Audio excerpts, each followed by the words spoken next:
Okay. So someone asked just now, what about children?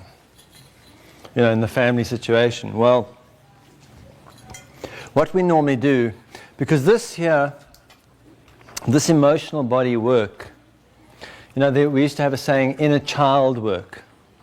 Well, really the child, we're told, for example, in the teachings of someone like Jesus, who says, unless we become a child again, we can't re-enter the awareness of the kingdom. In other words, unless we enter an awareness of this part of our development and impact it with our awareness, we can't return to that awareness. It's through this awareness, it's through that imprinting that we return to that awareness. What happens is, when we're doing this emotional work, that's really called inner child work. That's really what that is. It means I'm going to the part of myself that was developed by the age of 7, and I'm going to return and become the parent of that. I'm going to become the family for it, you see? I'm going to become its family, right? But if I don't do that, I may have some children so that I can do that externally. All right. So often what happens is, what always happens is we will have children and they will reflect to us what's going on within us, and what we will normally then do is sedate and control them, just the way we've been sedating and controlling ourselves. Right? So you'll notice how children are behaving today in the world. Right? And what is happening is those children are on Ritalin and all sorts of medication from young. Because what we're doing is, we don't have the insight to see that the behavior of my children, which is upsetting me, is a reflection of the condition of my own emotional body. It's always going to be that way. And this is the hard thing about the family work, is because sometimes we can't see how can the experience that I'm having with my father have anything to do with me? Or how can the experience I'm having to do with my mother have anything to do with me? It's her, right? It's never about the physical behavior of the person in the family. It's never about the story we tell ourselves. Although the physicality can reflect things metaphorically, the story can have a theme to it, it's always about the feeling that comes up. The fact is, the feeling comes up inside of us, right? And because that feeling comes up inside of us, that's ours, right? That's ours. So whatever feeling comes up into us when we're bringing an awareness of our family to any member of our family or our children, what the feeling that comes up into us, that's our level of the work. That's ours. That's our connection to it. And I do speak about this in the back of the presence process, where someone asked me to work on their child, and I didn't want to do that because I knew that it was the parent. And instead I said, no, I won't work on your child, but I'll work with you. And the behavior of the child transformed through the work with the parent, because it's the same emotional signature. The parent that's most concerned about the child is the parent who mostly needs to do the work. It's being mostly triggered by that emotional signature, right?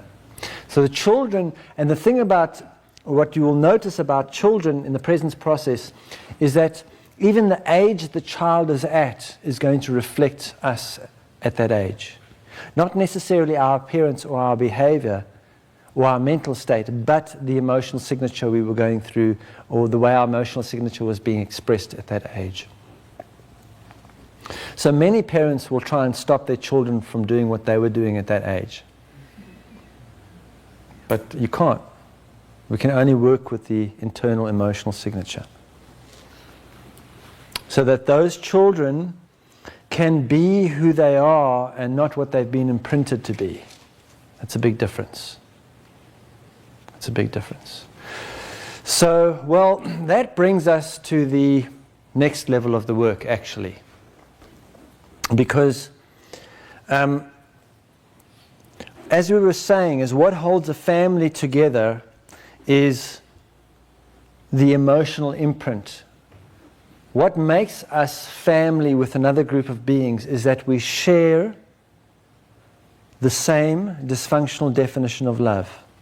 We share that resonance of it with them. And so, because my definition of love is completely sewn up by the time I'm 7. By the time I am 7 years old, love has already been defined for me energetically as to what it is, by the experience I have until I'm 7 years old. Then, up to the age of 14, I'm going to transform that energetic experience into a story, what I would call my belief systems. And then, from that age onwards, I'm going to manifest that definition of love as a life experience around me. And I'm not satisfied unless I manifest that in my experience. I do not feel loved unless I manifest that definition of love. So although I may be told that love is wine and roses and all those good things, right? And someone who completes me and all that stuff, right? Although I may be indoctrinated, because there is a definition of love that is energetic, and there is a definition of manifesting love which comes to us through the world, right? And they're kind of interwoven with each other. So although I may take on the world's program, because the world has a program, right? And it runs this program, and the program serves politics, commerce, and religion, but it doesn't serve the people involved. It doesn't serve intimacy at all, right? So I have a definition of love within me that is sewn up by the time I'm 7 years old. Then I'm going to grow up and I'm going to be strongly attracted to somebody. And that attraction to somebody isn't love, although it's what I perceive as love. But really what it is through this emotional imprinting, I'm really unable to guide myself. I'm unable to accept my life experience as valid. I'm unable to heal myself, and I'm unable to nurture myself. I'm just in my emotional state as I have this emotional imprint, and those capacities aren't developed. And because of that, I kind of lean over in the world. I'm leaning over. That's the vampiric activity. I'm actually looking for someone to lean on, right? What I'm looking for is mommy and daddy, right? And so when I find someone else who has a similar resonance but equal and opposite kind of resonance, comes along and we go, oh, that feels really good. Will you marry me? Right? And there's a resonance. Once we meet that person or that reflection is there, we literally go mad, right? You know, the thing is, love is blind. They literally go mad, right? We even call it falling in love. It's like, oh, there that person goes. There's nothing you can do or say, right? They are gone, right? And from the moment we start, there is a program that gets switched on. And we follow this program. We actually become, right? And we're into that program. We can't even help ourselves, right? Because we've been programmed since young how to approach this experience. A child, a little girl, is given dolls. It's like, you are going to be a breeder. Here you go. Here's your doll. There's training, right? The boy is given what? Cars and guns and things, right? You're trained for what you're going to be, right? It starts very young. And we know the moment there is a path that unfolds the moment we're attracted to someone that we think we can lean on comfortably, right? And we go into dating. We call it dating. But actually, it's intimidating is what it is, right? I'm going to intimidate this person energetically, and if I can do it masterfully, I can get them to marry me. Because marriage is the happy ending that I'm after, right? And the indoctrination is so powerful, especially on women. Especially on women. The idea that if you get married, everything is going to be sorted. It's like the destination is the wedding day. There's not even a vision of anything after that. That's where it ends. If I can just reach that point, nirvana, right? I've made something of myself. I am valued as something. I have accomplished something. I'm all right. I'm fixed. Everything's okay, right? And then what happens is, so we lean on each other. We find someone to lean on, and it feels pretty good. There is a resonance there of something that's very powerful, right? But that will quickly, the moment that we get married, that will quickly get covered up, whatever that is. So we may experience deep, profound experiences of intimacy with that person on meeting them and being with them. Can't deny that that's there. But the moment we switch on the program, the one thing is to be sure, if you want to be really intimate with someone, the last thing you want to do is marry them. Because marriage is designed to destroy intimacy. Right? Marriage serves politics, religion, and commerce. It doesn't serve intimacy. It's very hard to maintain intimacy when we get married. Because the first thing that happens is, when we get married, then what do? We move into the same room, into the same bed, right? And we sleep next to this person. We actually go to sleep together. We even say, I'm going to sleep together. We sleep together. We go to sleep. We don't say we wake up together. We go to sleep together, right? We come through a society at the moment in which I don't even get an awareness of my own energy.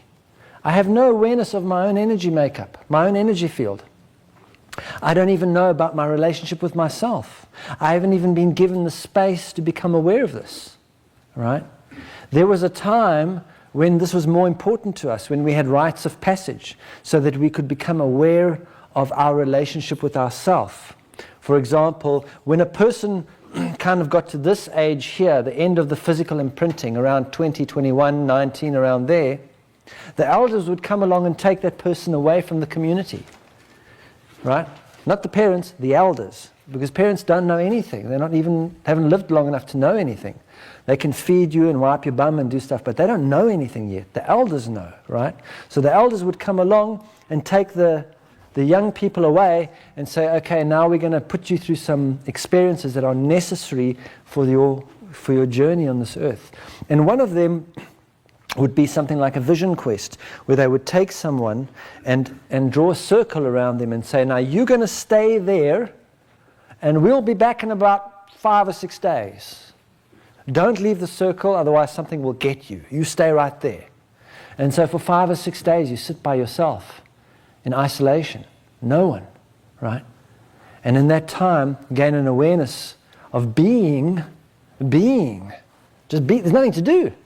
Being. Awakening to a sense of being. Connection with the universe around. And purpose and being are the same thing. In our world, purpose is doing. But actually purpose is being, right? And so going through that vision experience, if I was doing that vision, I'd get an awareness of my own energy, of how it related to the world around me, of just being with myself and what that was about. And when I was able to get that state of being, I would also awaken my state of purpose. Why am I being in this world? That would become clear to me. Why am I being in this world? And I would have some sort of vision about it or some awakening about it. And I would go back into my community with an awareness of my own energy field, my own being, right? So that when I encountered other human beings, I would know what is my sense of being and what is theirs, right? And be able to discern accordingly. We don't have that today. We move into the bed with somebody else, and we don't even have a sense of our own being. And now I'm going to lie every night for 8 hours in someone else's emotional imprint and think that I'm going to get any rest. Divorce is from lack of sleep. Lack of rest. Can't rest lying in someone else's emotional imprint. It's impossible, right? So there's no sense of space. So we move into the same bed, we are going to sleep together, and then what starts happening from that moment? From that moment, we start to seek space. We need space, right? I need some space. Why do you think golf was invented? I need to walk for miles and miles, hitting a ball into a hole because I get some space. I get a sense of some enough, right?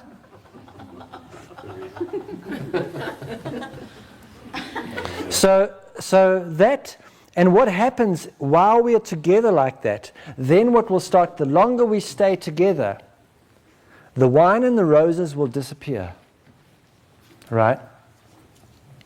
The initial romance, the initial energy of being together, the intimacy, the vibrational, because initially when we come together with somebody and we're in that place of inner sense with them, we sense the vibrational. We have that feeling of the vibrational. But you can be sure marriage kills it immediately. It's designed to. It'll just kill it, right? And so the more we stay together, what happens is this, the condition, the dysfunctional definition of love will then start to manifest in the physical circumstances of that relationship. Eventually, what I really think love is, according to my emotional imprint, will manifest in my encounter with you. If I as a child were abused physically, so I was physically abused as a child, the feeling around physical abuse, the feeling is what I associate with love. That is what my definition of love is. Unless I get that feeling, I do not feel loved. So when I enter a relationship situation, I will eventually manifest circumstances in which I will get the same physical abuse so I can get that feeling. And I will stay in that situation because I know that you love me. Because if you go to someone who's being physically abused and you say, why don't you leave? One of the first things that they'll say is, they love me and I really love them. And they're actually speaking the truth. The truth is, this is my definition of love. I don't have any other definition of love. When I was a child, this is what was going on either to me or around me. That's what the feeling was. And in my feeling body, that's what my feeling body equates with love.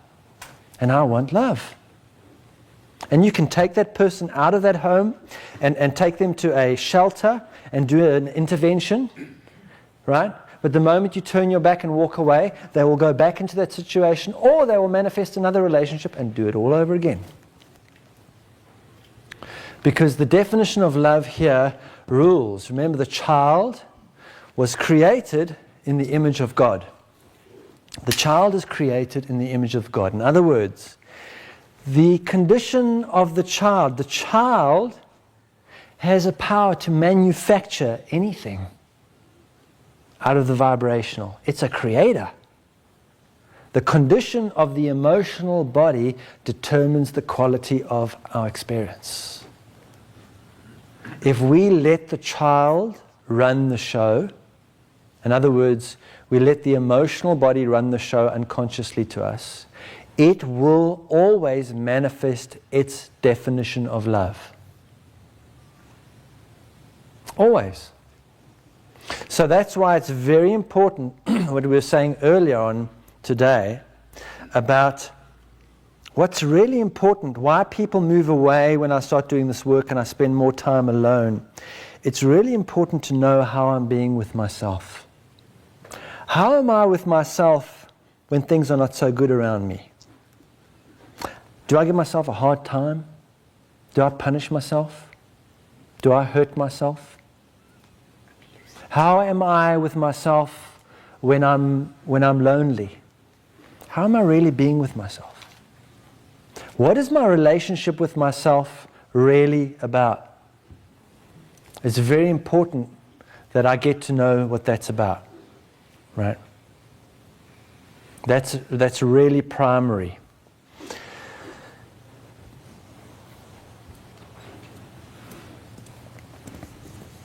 So when we enter that level of relationship is going to show us what's really going on in our emotional body in terms of our relationship towards ourselves. Right? And marriage will always take us to that place. If you stay with anybody long enough, you will see the good behavior will stop, and what's really going on in the emotional body will surface. Always, right? And you can stay with that and work through it, but normally what we do is we then leave that person and then go and do that to somebody else. And then leave that person and go and do it to somebody else, right? And whoever we marry will turn out to be the same person, because we're always going to, whenever we enter a marriage unconsciously, whenever we fall in love, because that's what it is, falling, whenever we go into that spell, the spell is drawn out by that, we're always going to marry our parents. In other words, our definition of love is installed into us through our relationship with our parents, and therefore we're always going to marry someone, get them to fulfill our needs and wants, and the moment someone fulfills my needs and wants, they become my parent. Right? So I marry someone, I'm intimate with them, I turn them into my mother and father. Who wants to be intimate with their mother and father? It's all over. It's all over. Right? But it's very important to have that experience. It's very important to see us going through that experience. Remember, every experience that we've had to this moment is valid and is what's required, if we can read it and get the teaching out of it. In this work, the intimacy work related to being with another human being is not about that. All that I've been talking about, that program called marriage, the intimacy work is not about that at all. It's got nothing to do with romance. But though it's very difficult, because when you do intimacy work with another, you get very close to them and you're going to mix that in anyway. But really the intimacy work is about something different. The intimacy work is about understanding manipulation. Really understanding it in a very real experiential way. What is manipulation? The best definition of what manipulation is this: man, nipple, nation. Right? Man, nipple, nation. In other words, a boy is born, for example, a boy child. The first thing that happens to a boy child is that a nipple is thrust in his face. Very first thing, boom! Right? And then after a little while, the nipple is taken away and hidden for the rest of his life. So therefore, the life force that came from that nipple is going to search for it. It's going to manipulate everything to get that back. Right? Everything. It's really interesting that tribes in Africa where women don't cover their breasts, men don't find breasts attractive at all. Interesting. So, manipulation, right? Manipulation is something that we are doing to ourselves. And because we're doing it to ourselves, it enters all our relationships, the way of relating with the world. It is the need and want, right? If I do not know that I'm receiving what I require, then I'm going to manipulate the world so that I get what I need and want. And what's really going on is I am manipulating my emotional body to get feelings that I want, and I'm also manipulating it to stop feeling what's really going on there. So it's authentic condition I'm not allowing myself to feel. I'm sedating and controlling it. I'm using the mental to sedate and control it, and the physical, and I'm manipulating it to behave in a certain way so I get certain feelings out of it, right? And that relationship within myself is going to radiate into all my relationships around me, right? The getting of the feeling that I want is what we call the orgasm. The manipulation towards the orgasm is what we call foreplay. Right? And it doesn't matter what your orgasm is. Your orgasm may be earning $50,000 a month. It may be being chairman of your company. It doesn't matter what it is, but whatever your destination is that you are aiming for in your life, whatever destination you think you're going to get to, that's your orgasm. And the behavior that having that destination in mind, the destination is what is going to enable me to feel better. What is the feeling that I'm after? And then having that as a destination consciousness, I am then unconsciously going to manipulate my entire environment to get to that feeling. So let's look at this, how it's unfolding. Because in this world, we don't know what a man is or a woman is. We're like a bunch of kids running around trying to figure things out, right? And we are. You look at, because we said early on in this conversation that maturity is emotional. And our emotional bodies stop developing around about between 7 and 14.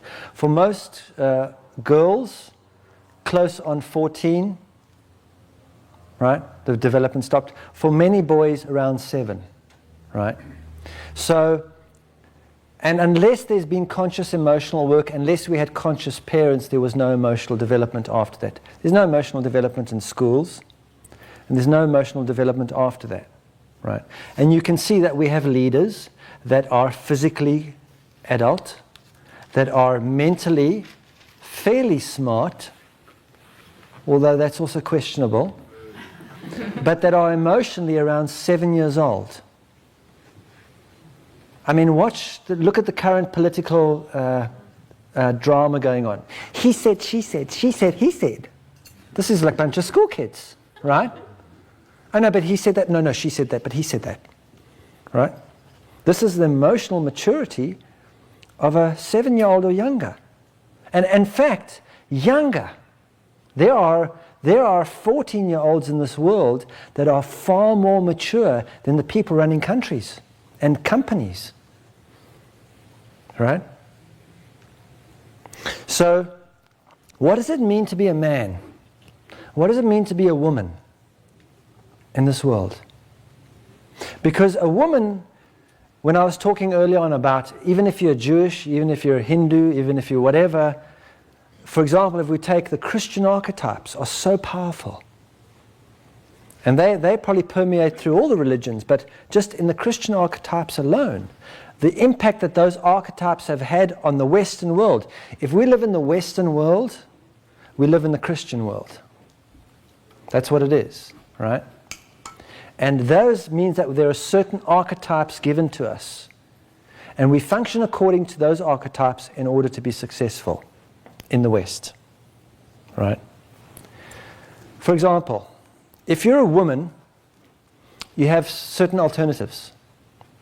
You can be a mother, and you're trained from young, you're given a doll early, or you can be a prostitute. That's about it, right? If you look at advertising, most women in advertising are prostituted, manipulated to accomplish something. That's what prostitution is, right? Or otherwise, women become mothers.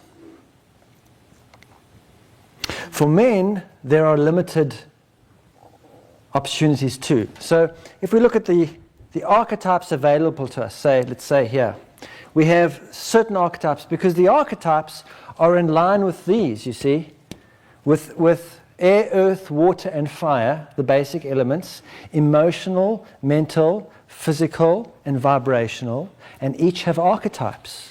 And the archetypes, the health of the archetypes, are determined by the health that we're in. Determines our archetypes. So, for example, the archetype of the mother that we have for the West is Mary, Mother Mary, right? The archetype that we have for the vibrational is God, or the father, which is Joseph in the story. The archetype that we have for the mental body, the teacher, the brother, is Jesus. We don't have an archetype there for the emotional, but we actually do. The archetype for the emotional in that story is Magdalene, Mary Magdalene, right? The emotional body is weakness. The emotional body is manipulated. The emotional body is what we prostitute, that we sedate and control and manipulate to get what we want, the feeling that we want. All advertising is about manipulating the emotional body. All politics is about manipulating the emotional body. In fact, all religion is about manipulating the emotional body. We have another archetype too, which is this one.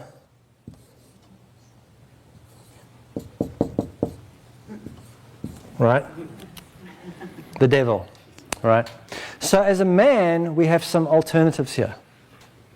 Right? We can be a really nice guy who's attached to his mother. Right? Or we can be God who's not available, or Joseph who's in the back. He was actually busy on his hobby when the conception happened. He wasn't even there. Right? Or we can be the devil. Those are the archetypes available to us. You can be bad, you can be nice, you can be an unavailable person, unavailable father. And look at how they manifest in our society. Look at how many families have the no father, unavailable. And if the father is there, he is in the back in his hobby. Right? As a woman, you can be a mother or a prostitute. You can either be having babies, or you can be selling yourself to accomplish something.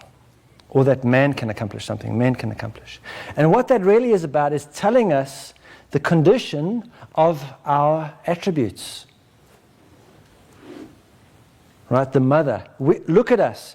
When we want saved, we actually say, if you want to be saved, you've got to go there. This is your salvation. We even say thought creates. I think, therefore I am. If I understand it, if I don't understand it, it's not real, it's not true. We go to the physical and the mental to save us. If we want to save ourselves or impact our experience, we go to these two. The emotional body plays no role. It doesn't even exist in our world. It has no voice whatsoever. The idea that the emotional body is the causal point of the quality of our experience is a terrifying idea to religion. The idea that Mary Magdalene is the causal point of anything, right? And the vibrational is not even available. So the experience of intimacy and working with another human being is really about this part here.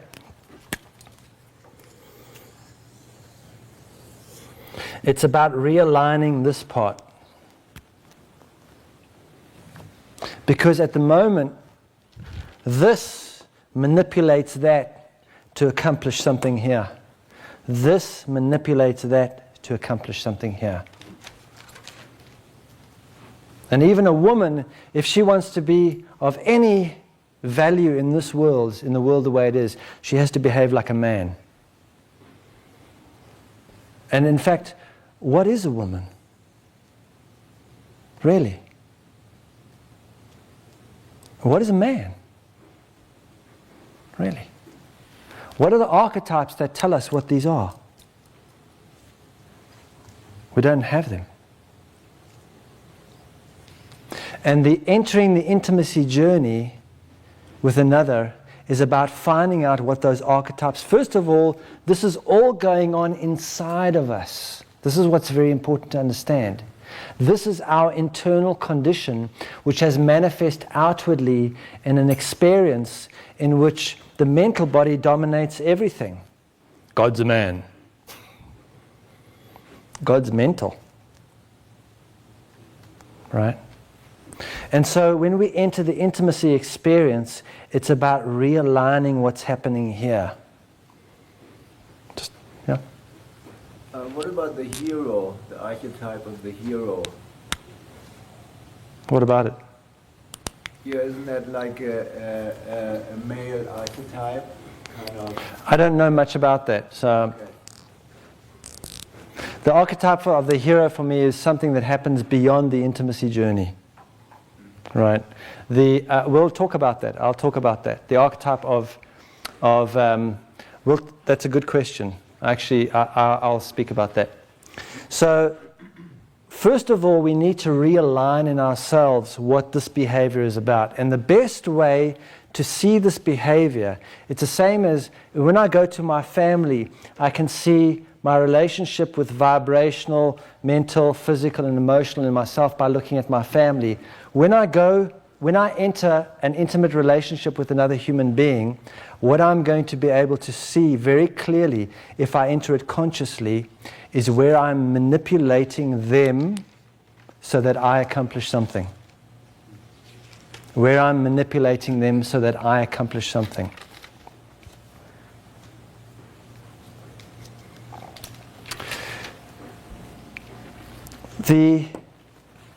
The emotional is the causal point of the quality of the experience. And the intent of the emotional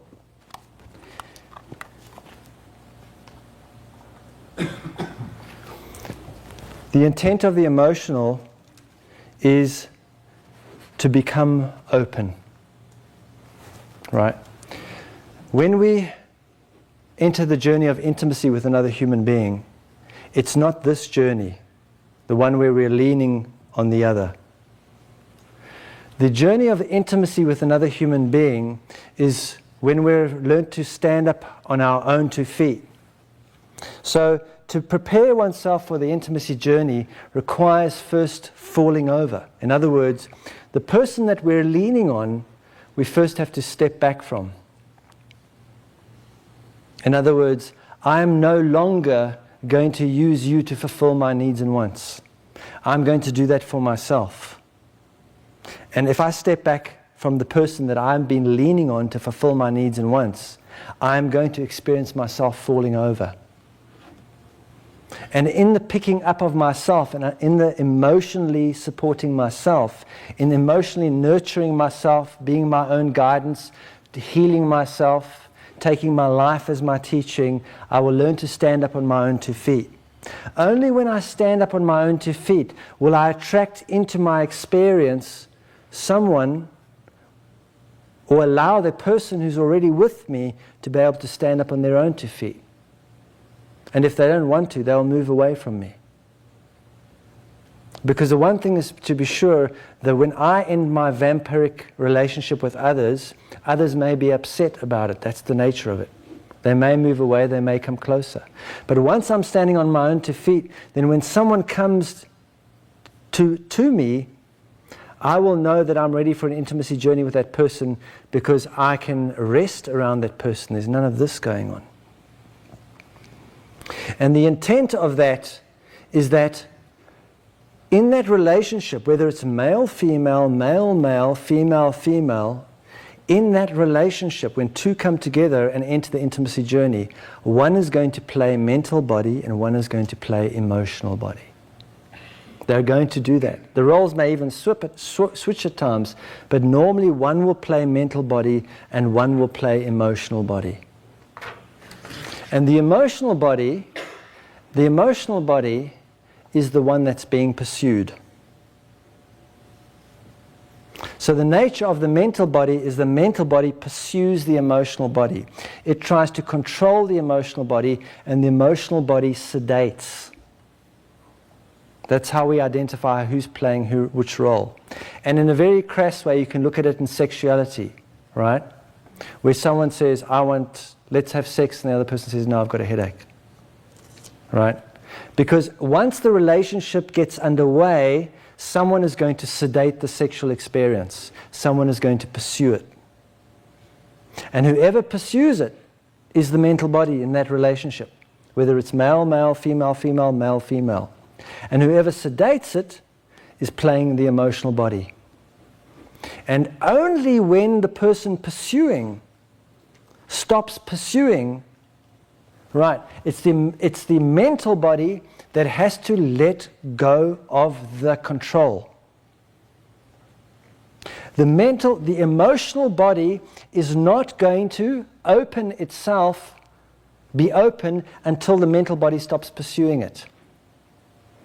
A woman or an emotional component will not open herself to being the causal point of anything in this world until she feels safe. And there's very few women in this world that feel safe.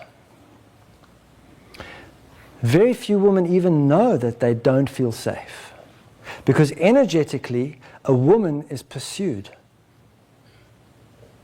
Energetically, a woman is pursued. Just the way a man looks at a woman is pursued. It's so energetically woven into our makeup that we don't even see it happening. Right? And there's very unlikely that there's hardly any woman in this world that feels safe, that aren't in some way being pursued. And what happens is when that element of our being is pursued, when the emotional body is pursued, when it is being sedated or controlled or manipulated to get something, when a woman, for example, becomes an orgasmobile, right? Because it's really about what's happening energetically, right? Energetically, if I, as a man, force myself on a woman so that I can have an orgasm, what's that called? Rape. Rape. But if I intimidate her to the point that I get to marry her and I put a big rock on her finger and I make sure that she has money and a nice house so that I can have an orgasm, what's that called? That's the, yeah. The American dream.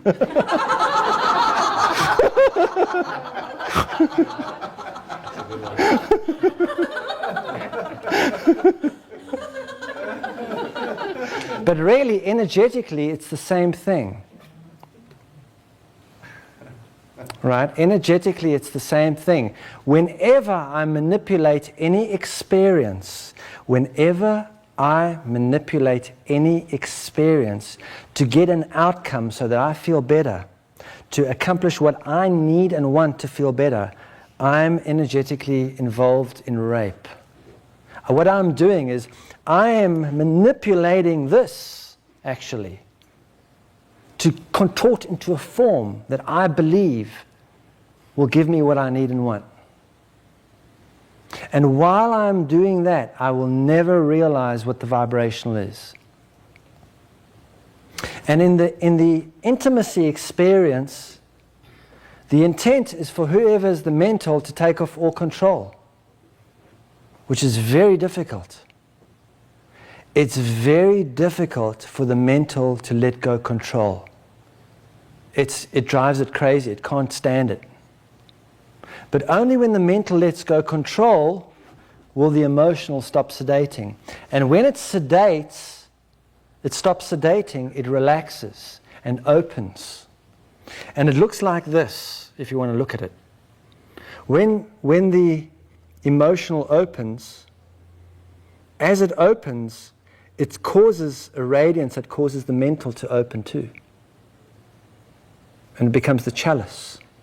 And into that chalice, the vibrational is poured and manifests physically in this world as what the vibrational really is. And a way to see that as what does that look like, we would call that divine conception. Or if you look at, again, the teachings of, for example, if you look at the difference between the teachings about Jesus and the teachings of Jesus. When we're physically transfixed by the world, we actually believe that Jesus was born in a stable because they couldn't afford to stay in the inn. And that's a good story, by any means. Right? But what we don't realize, and we go, it's a divine, it's a divine, immaculate, divine conception. Joseph had nothing to do with it. It just kind of happened. Right? But actually, when we realize what imprinting is, when you have two parents who come together and they have worked with themselves to stop the manipulation of the emotional, in themselves, who work with each other, but it's always about what's going on within us, to the point that I'm no longer manipulating my emotional body, and because the intimacy work is the bottom of the barrel. It's that deep, deep imprinting. And when I have removed that imprinting out of my being, that I'm now able to not pass that imprinting on to the next generation. And when I'm with someone else who's done that work, and we have a child, and we don't imprint that child, that's a divine conception. That child is born without any interference coming from the vibrational. Right? And when that child is born, the last thing I want to do is have drunk people in the inn around that child. I would rather have some animals around that child because at least they're present. They're not going to imprint it with anything. I'll keep that child away from others. Right? So through our own experience, we can understand what those teachings are about. And that's what it means, that the vibrational then will come into the world as a physical experience. In other words, until we remove that imprinting within ourselves, that manipulation that's going on from the mental on the emotional, in order to gain a certain physical experience that makes me feel better, until we remove that, we are not going to bring children into the world that truly reflect this. Because when a man and a woman come together and have a child, that is the portal through which love enters the world. Because when the man and the woman come and have a child, whatever the imprinting in their emotional body is the definition of the love that's imprinted into that child. Through that portal, the definition of love is either passed on from generation to generation to generation, or it becomes undefined so that the vibrational can express itself as it is. As it is. So the work of intimacy is done before one has children. I mean, that's in the ideal paradigm. What we normally do is we have kids and then try and work out our stuff with our kids, right? It's natural because that's the way it is at the moment. But what we're moving towards is a paradigm when actually there will be children born into this world, and there already are. There are already children around us who have way less imprinting than children of the past have had. Right? Less and less, because we've gone through an age where adults have been doing some work, where we've been getting more and more conscious, doing our best to remove. But we're actually approaching the possibility where we can birth children into this world that are not imprinted by dysfunctional definitions of the vibrational. And so the intimacy work, the thing about the intimacy work is, it's not something everyone's going to do. Look how many people are here just interested in emotional integration, right? In terms of the amount of people here in this town. This is how many people are here.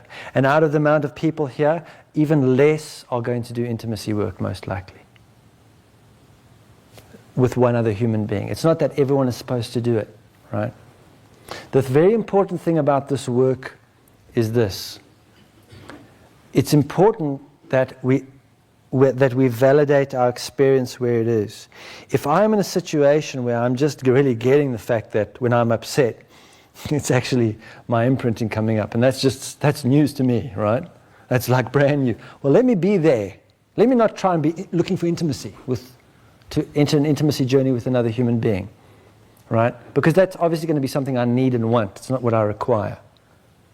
What we require is placed right in front of us right now. If I haven't yet even looked at this stuff with my family, then, that's a place to go. And that will unfold too as it's required. And the intimacy journey, let me tell you something about the intimacy journey. It will kick your butt all over the place. It's hard, hard work. It's not romance. It's not that thing, right? It's not that thing that the movies show us and the relationship books tell us and all that. That's not what the intimacy work is about. We can have that and enjoy that. But remember, it's about the realignment of the mental and the emotional. It's about the ending of raping ourselves energetically, manipulating our own emotional bodies to achieve some feeling and sedating and controlling the emotional. It's the end of manipulation of the vibrational. So it can be what it is. It can be what it is. And now we can answer that question about the hero's journey, right? There are 3 stories we can tell. And we can actually end with this today. I don't think we're even going to get to questions and answers. There are 3 stories we can tell that we have available to us in this world at the moment, right? The first story is the bad story. The first story is the bad story. And the bad story is the story told by the mental body, determined by what's happening in the physical world. The bad story is I had a really bad childhood and it's a really messed up world and, it's really like those people are uncool, and that's the bad story. It's a hard life and, I'm alive but I still need to earn my living and I don't understand that. And it's really hard, right? The hard story is the hard story. Where life is really hard, I'm a victim or a victor.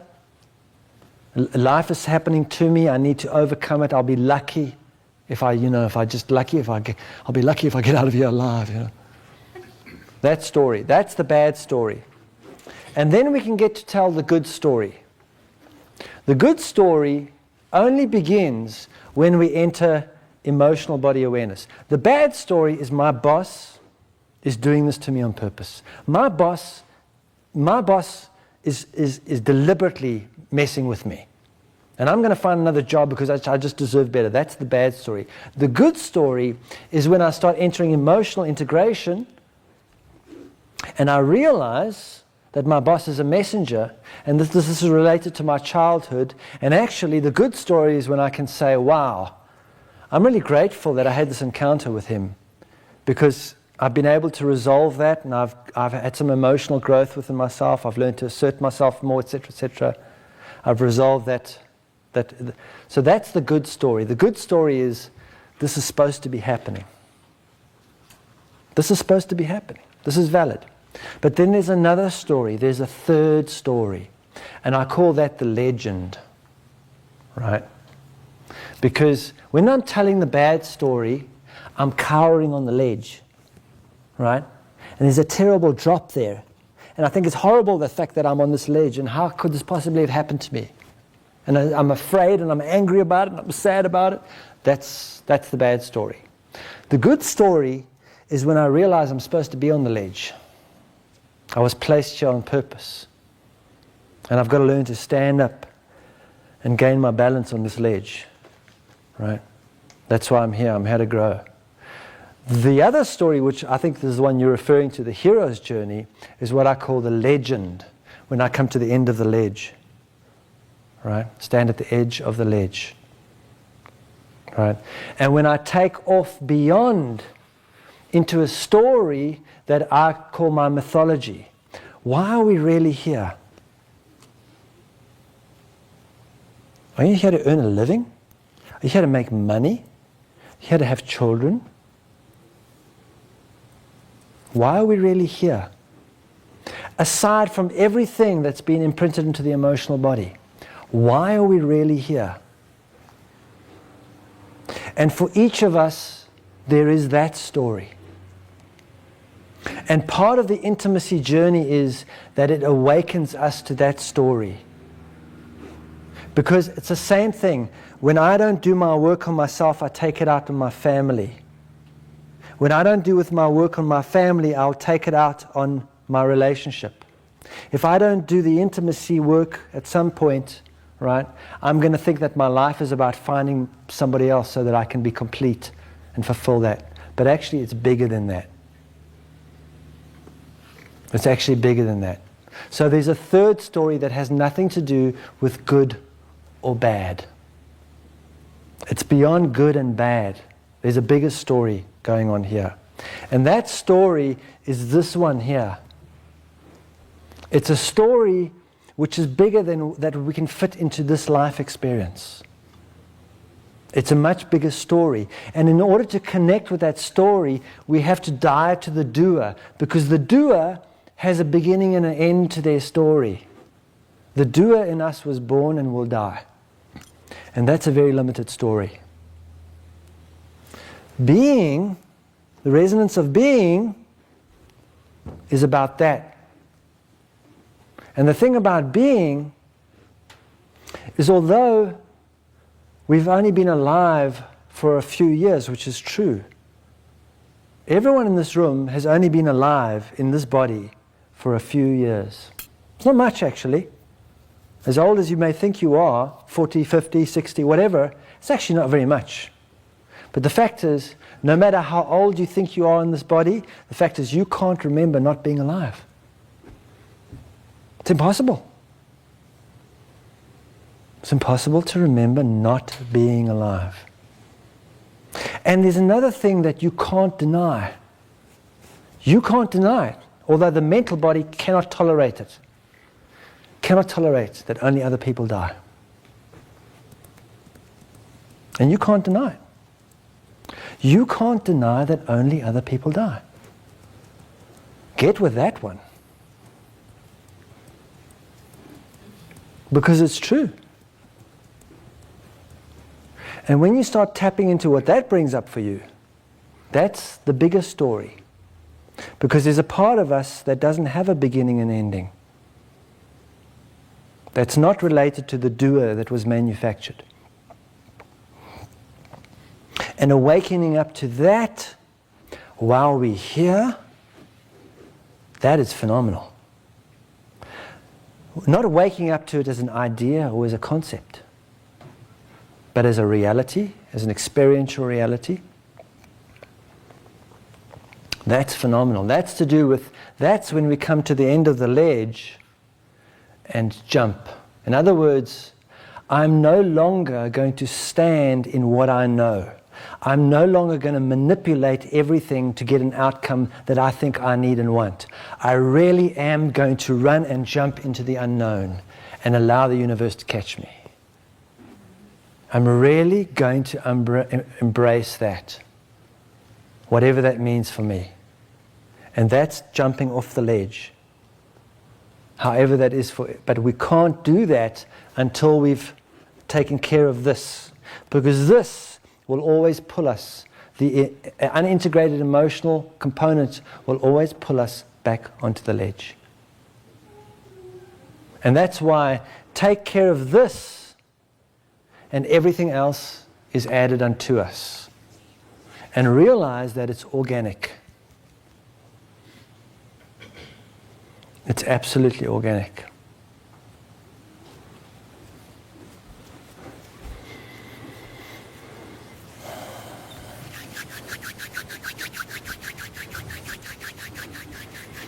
So we'll do a few questions because we're done, but we might not be quite done.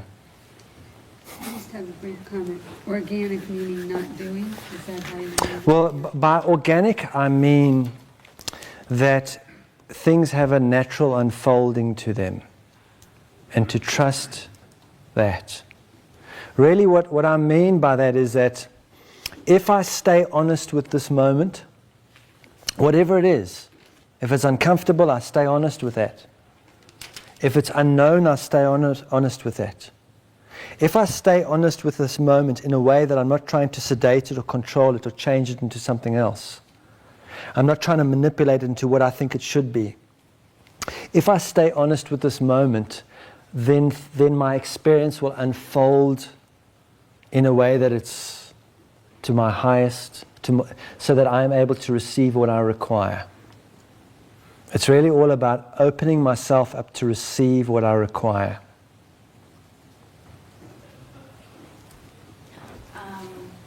In this world we live in today, we need to bring the divine, more of the divine feminine into the picture to off-balance the massive yang, the yin, and in the process create a new cultural myth as we move towards the shift. Would you like to comment on that? Well, I think we must be very wary about what we think we need to do.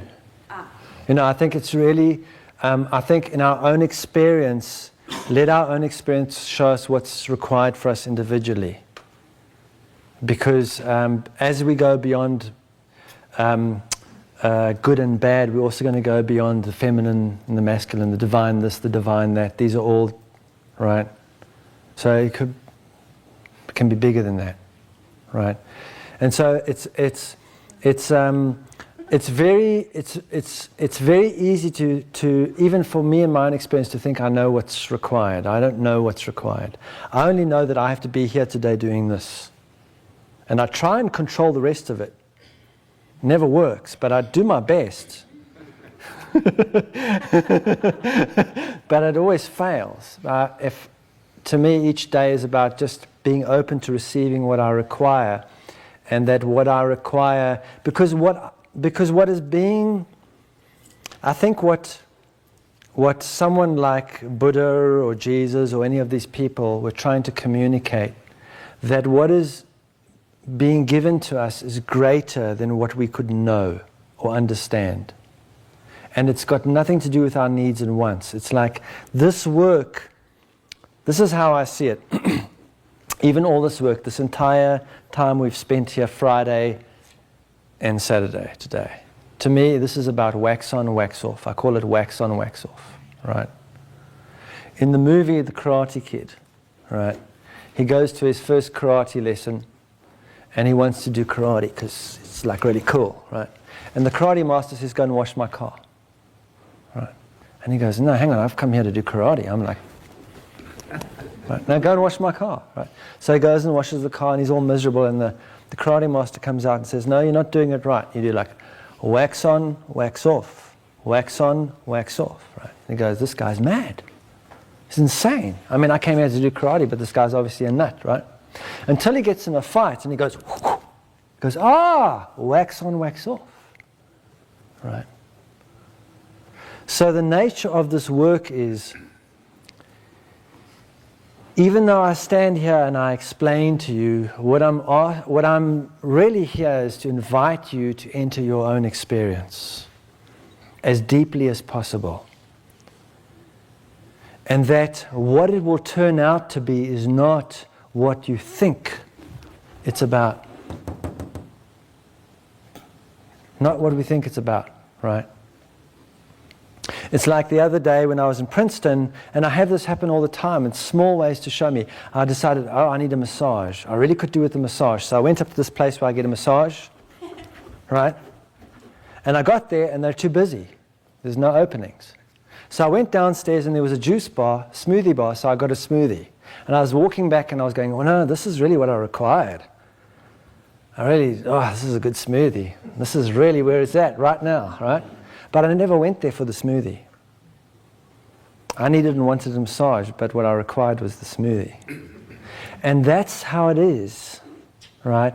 As we move deeper into this work, from my own experience, I will tell you that even when I moved into the intimacy work, into the work with my family, in every day that I move into, my mental body thinks it knows what's going on. And it always tries to take things and puts it into a structure and goes, okay, now this makes sense. But actually it's bigger. It's always bigger and bigger and bigger. And it's forever and ever, amen. There is no destination point. This is the whole thing about removing the manipulation and remaining open. Just remaining open. No matter what, can I remain open? Can I actually stay open? Because the moment I tell a story, I'm closing. The moment I behave as a way to feel better, I'm closing. And what's happening on the planet at the moment is we are being thrown things are being thrown at us from all directions. And the question is, can we remain open no matter what? Can I identify with that part of myself that has no beginning and no ending? That I can't remember not being alive? Can I identify with that part of myself no matter what? Can I remain that open? Can I have every experience be an opportunity to teach me to remain open? Because all of that, all of this work, all of the emotional stuff we go through, the emotional cleansing, the work with the family, it's all wax on, wax off. That is my greatest insight, is that it's all wax on, wax off. In other words, we are going through these motions and we think we know why. For most of us, if we're honest, we'll go, well, maybe it'll help my abundance. Maybe it will heal my back. Maybe now I'll get on with my relationship. But it's not for any of those reasons. It's bigger than that. It's way bigger than that. And I have no doubt in my own experience, because it's happening continuously, that I will walk into an experience and go, this is why. And I'm seeing why now. It's showing me why. And as a species, I do not think we can even conceive what it's like to be fully aware of this while we're having this experience. What that even looks like. We are just being opened to it. But we can't look on the other side. We're looking from this way. So the whole thing about it is, as long as we're trusting our experience, as long as we're communicating with our experience, the most important thing is that my experience is the truth for me. My experience is the light for me. My experience is the way for me, just as each of your experiences is for you. And the only point of this work is to invite you into your experience and give you a parameter whereby you can start more consciously navigating through your own experience and communicating with your own experience.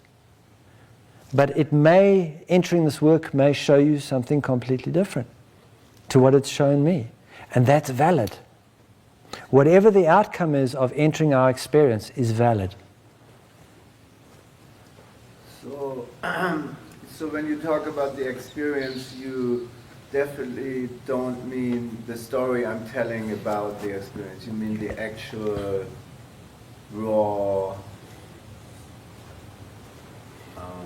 Can't speak it. Yeah. Can't speak it. I have another question. So when you were explaining that, I was following it in my own experience, like wife, children, and I can see that. And I came to a point of so much reaction that I feel just reactive, basically, and there's no end to it. I mean, except now they are not there. They are for 2 months in Europe. It's like heaven, like. But it's not a solution because there is, so how? And I started the presence process, 2 years ago, and I'm still at chapter 2, redoing it over and over to kind of a track. And now I see shifts. at least I can see that I'm reactive. That's true. She tells me I'm reactive, and I say, yeah, well, yeah, that's true.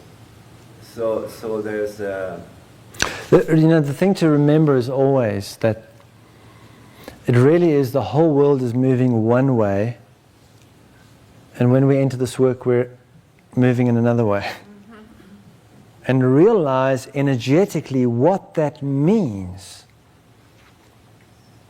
It's like we're swimming up the Niagara Falls. Right? So it really is, it's because everything that we look at is telling us that the world happens to us, that this is responsible for our experience, that this is what we need to do about it. That's the entire experience is that way. So initially, as we start to turn ourselves around towards the vibrational and starting to become aware of the emotional, there's nothing easy about that. The thing about it is it's a curse. Because once, it's a beautiful curse, but it's a curse nevertheless. Because once you see the role the emotional body plays, and that the emotional component is the causal point of the quality of the experience, and that we are behaving according to this imprinting, either we take more drugs, or we face the fire, right? You know, that image of the heart that's on fire with the thorns and it's bleeding and it's like, there's no other way. This is the way, right? And so that's the whole thing, is once we see it, it's like many times I say, well, forget this. I want something else to be going on but this. But actually, this is all that's become real. It's real. The heart makes it real. It really has the heart work has a real impact. And what is accomplished for me out of this, that's the whole thing. We can just invite, I can just invite you into the experience, and then it's your choice to go in and have the experience and let it speak to you. In whatever way it speaks to you, in whatever way is valid. It's valid. Thank you. Okay, last question. It better be good. Well,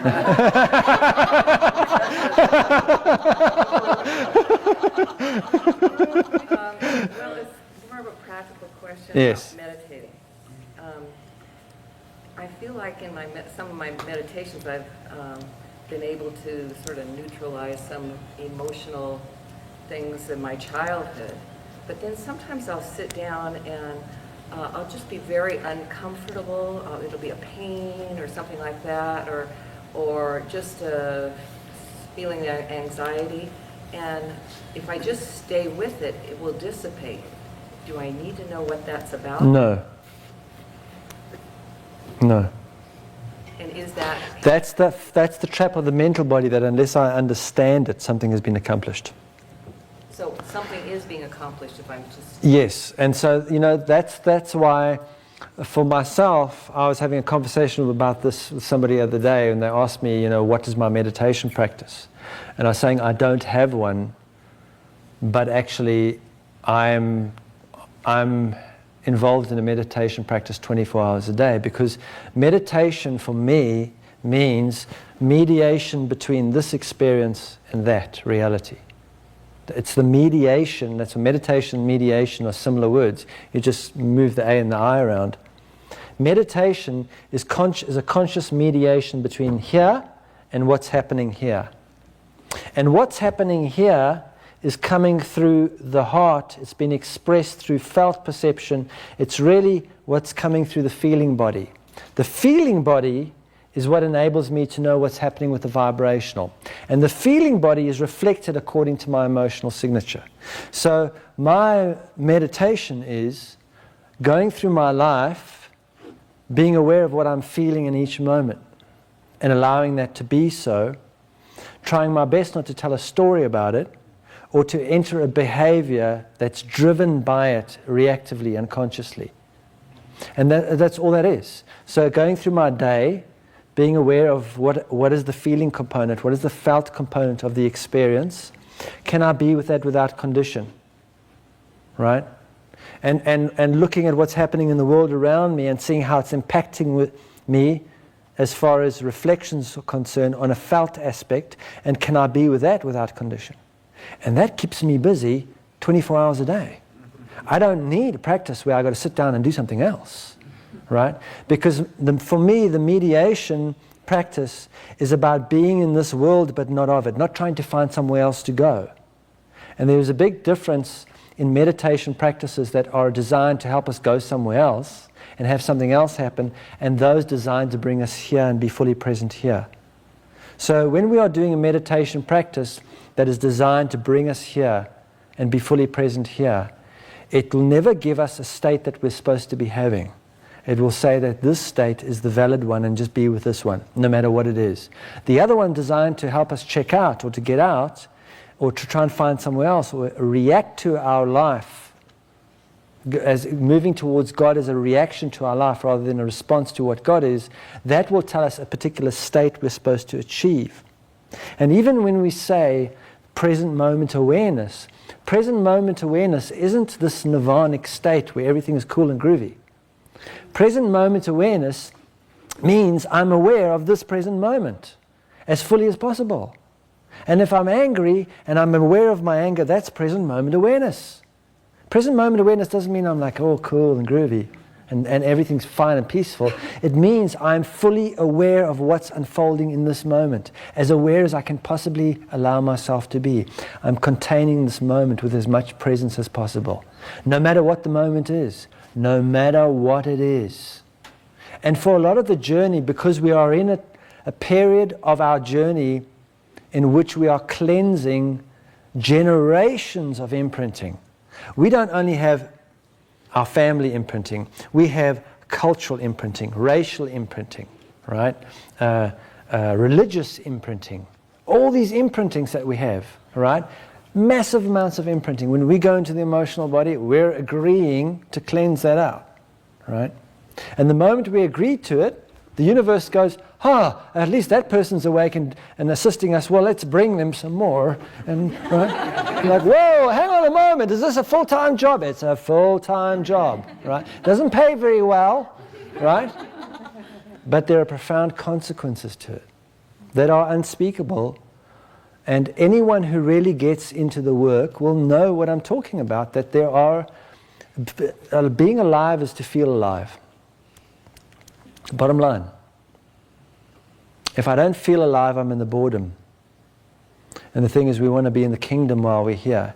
And the kingdom isn't the rosy picture painted for us. The kingdom is the moment. And being with the moment as much as possible. And allowing that to lead us. And having absolute faith that that is leading us to exactly where, on the straight and narrow, into, and what will happen, that's my insight, is we're going to be arriving at certain junctures as we go along that we go, this is what that's about. This is what that's about. Right? And it's going to keep unfolding like that. It's going to keep unfolding like that. Forever and ever, amen. There isn't a destination. That's what's hard for the mental body. There is no destination to this journey. The thing is, how deeply can I get into this journey? How deeply can I be with this journey? So, thank you all for coming. And please make use of the website. It's called the Presence Portal. There's masses of articles and free audios and all sorts of things that are available to support you in this work. And I am available through the email that's on the website. To ask questions. So those of you that had questions here today that you didn't get to ask, you're quite welcome to ask me. Remember, the longer the question, the more curt the answer.